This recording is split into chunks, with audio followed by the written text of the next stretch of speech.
Hey guys, it's Michelle. So, I just want to chat with you while I'm making dinner. Dinner's going to be pretty easy tonight.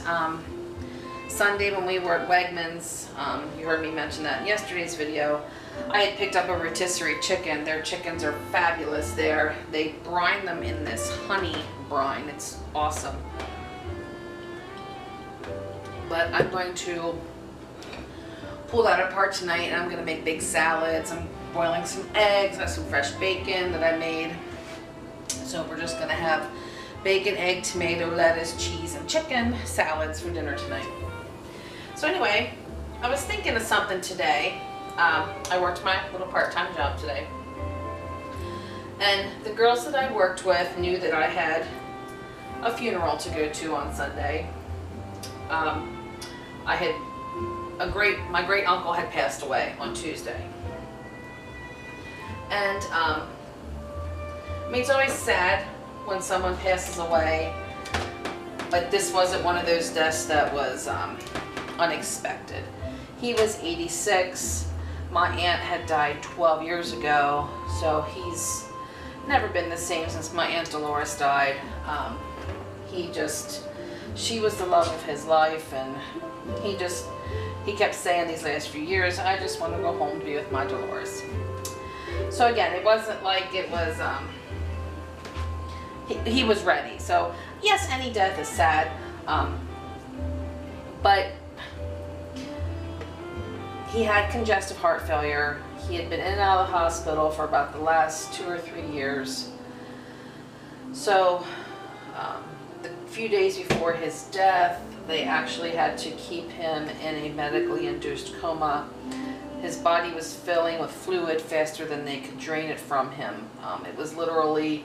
The fluid was literally seeping out of his skin on his arms and his legs. So he was ready. He just kept saying, Jesus, take me home, I'm ready.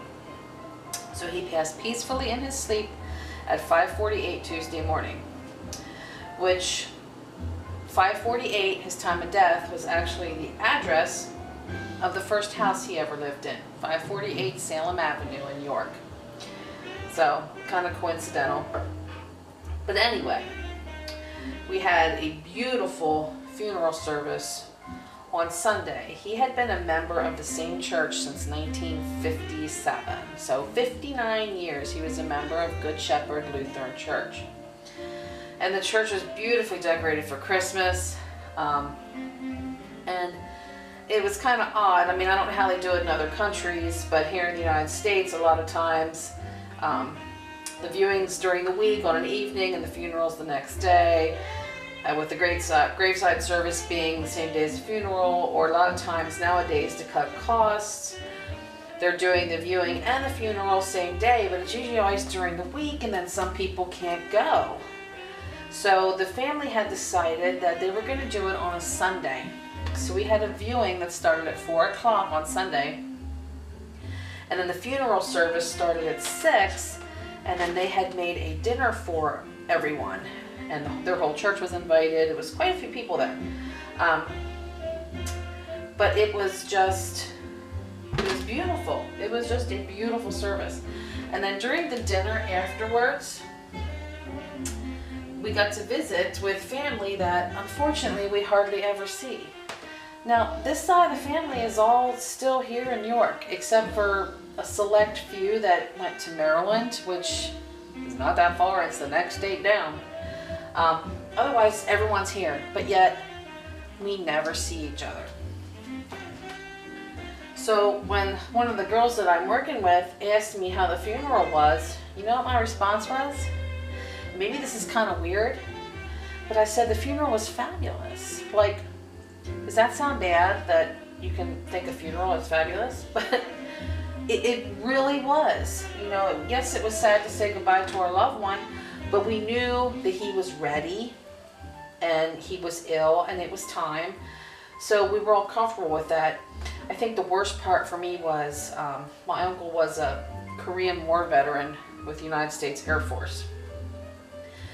And when they closed the casket, so we couldn't see his body anymore, and they draped the American flag over the casket, it's always the worst part when it's military for me.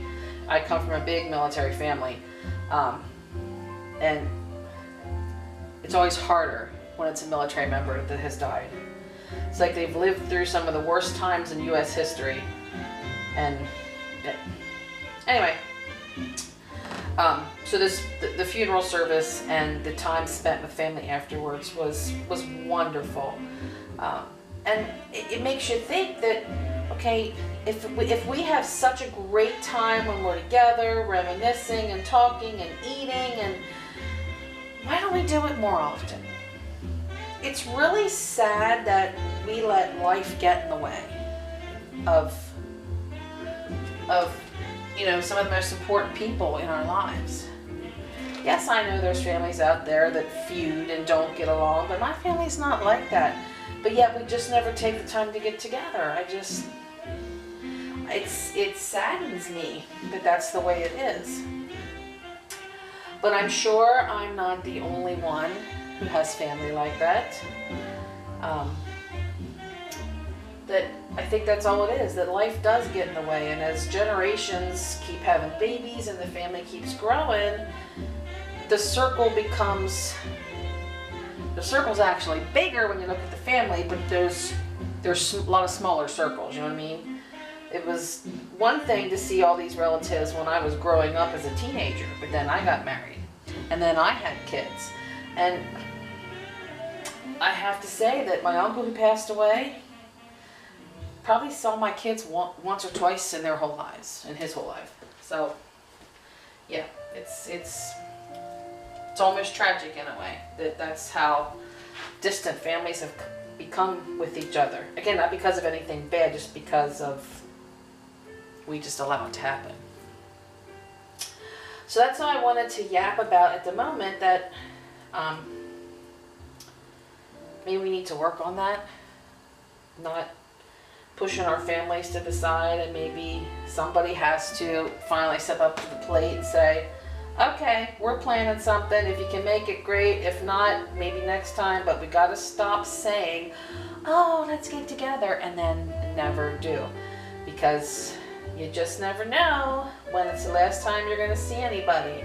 That's why I had told my family that we're making that trip to Virginia on Friday, this past Friday, because God told me you need to do this trip, and I don't know why. I don't know if someone is going to pass away very soon. I mean, I know my cousin down there is in his last stages of Alzheimer's, and we're probably never going to see those people again, until someone dies. It's ridiculous. And again, it's not like it's that far. Virginia was a 3-hour run for us. It's nothing. It's not like we had to get on a plane. It's not like it cost a ton of money because we had to get a hotel room. There's no excuse. There literally is no excuse. What are we too busy doing? What are we too busy doing? I remember when I grew up, every single Sunday, we went to my grandma's for dinner. Like every Sunday afternoon was spent at my grandma's for dinner. When I had kids, we didn't go to my mom's or Mike's parents every Sunday for dinner. It's like, why did those kinds of traditions stop? I don't know. I mean, if you all have an answer, please let me know. I blame some of it on the fact that in my growing up generation, the sporting events and the shopping, the retail establishments, you didn't have those things on a Sunday. Stores were still closed on Sundays. You went to church, and then you spent the day with your family. You didn't work. And then little by little, stores started opening. It was like, oh, we're going to open 12 to 5, like the malls, the department stores and things. Well, now they're pretty much open all day.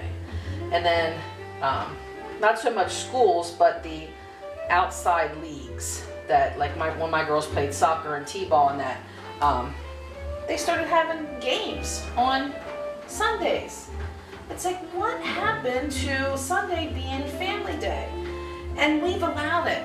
We've allowed it because, oh, we want our kids to be involved, and we don't want people to look at our kids as being different, so we're just going to give in and just put up with it. It's like, I don't know. I'm just as guilty as everyone else. So yeah.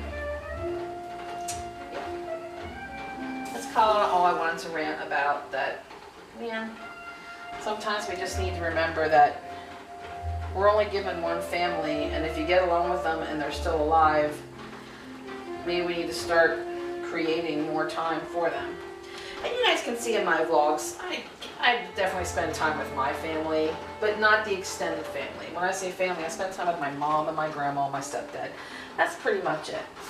My dad lives 2 hours away, and we never had a close relationship, but because of all this, I talked to him last weekend, and I told him we're coming up to visit him this weekend. So Mike and I are leaving. I'm probably gonna wait till early Saturday morning because I have a party Friday night. But we're gonna go up and visit him. Again, I don't know how long I'm gonna have my dad around. He's only 66, but his health is bad. I am flinging chicken crap everywhere. Yuck. But anyway, it just, you know, it's kind of like a wake-up call with visiting one set of relatives Friday and then having my uncle's funeral service Sunday. It's kind of like, okay, Michelle, you need to maybe change your priorities, and I want to move away to Florida.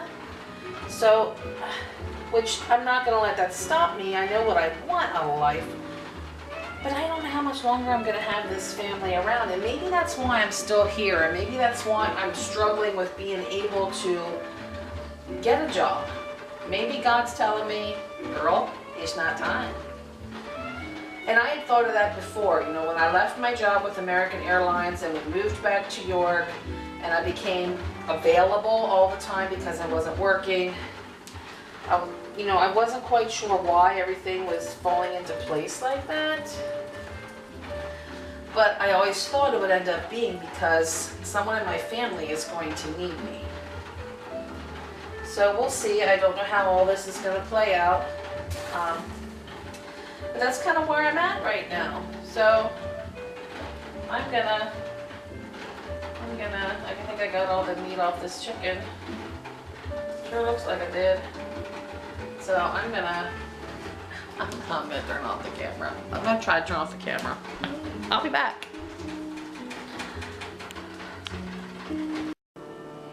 All right, here's our salads. We both have lettuce, tomato, bacon, avocado, and hard-boiled eggs. Mike has Asiago cheese and green pepper on his, and I got some Fiesta blend cheese on mine. And then here is our chicken. I didn't heat it. I put it in for a minute to take the chill off, but that's it. So this will go on our salads with some dressing, and I think till we eat all that, we are going to be stuffed. So Mike should be home in a few minutes, so I'm gonna hunker down in my dining room chair and wait impatiently. I'll be back. Hey guys, so I really have nothing to show you what I did the rest of the night. Mike and I ate dinner, just kind of hung out and talked for a while, and then he went to bed and I watched Top Gun. Yep, a 30-some-year-old movie. Love it, love it, love it, love it. But then, just on a whim, I opened the iPad when Top Gun was just about over. And I haven't been on the Disney website in a week or more. Maybe a little over a week. It's probably been since before Thanksgiving, actually, for looking for jobs for me. And on the very first page of the job listings just for Florida was a CNC machinist / programmer position, which if you're not aware and you're new to my channel, that's what my husband does. He is a CNC machinist, journeyman machinist, licensed by the state of Pennsylvania. So this is perfect for him. So please keep me in your prayers. Please keep us in your prayers. I just submitted his application and sent it along with his resume and cover letter to Disney like 5 minutes ago. So I'm hoping, just hoping and praying that if this is meant to be, that it will happen. Again, it's a long shot with us living 1,000 miles away. You know, people that aren't local are put at the bottom of the pile unless you really stand out. So let's just hope his resume stands out, because I really want to get to Florida with the girls. So, and I don't want to do another winter here. It has been raining and was sleeting earlier today. The weather's just miserable right now, and it's just getting colder and colder. So I'm gonna call it a night, get this video uploaded. Again, keep us in your prayers, and I will see you soon. Good night.